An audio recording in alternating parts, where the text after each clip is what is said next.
when I had these games, and there's two specific.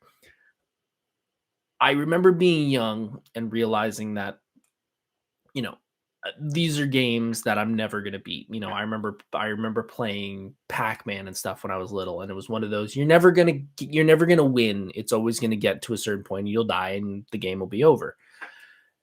And I remember playing these two games and being like, oh, that's just the way these games are. You get to a certain point and that's it. You never get to the ending of the game because there is no ending. It just keeps going and going and going. And I later found out there actually is an ending to both of these games. And the problem was these games are actually some of the most critically hard games to beat.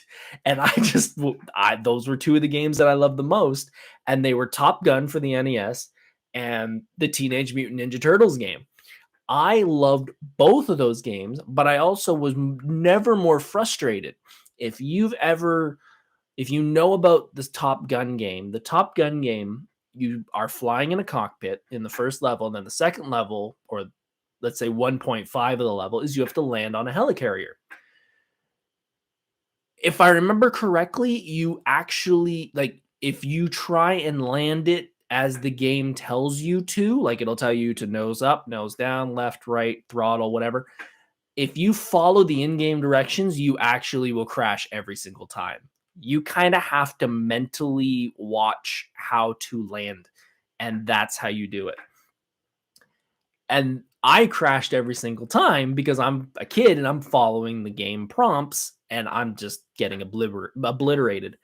And then the TMNT game is historically known as one of the hardest games to beat. And I would never even come close to getting through the game. And I just was like, that's me. I'm a kid. It happens. But I later find out, no, it's not me. It was the game. It was actually the game that was the problem. It wasn't me. I was a good gamer. The game was the problem.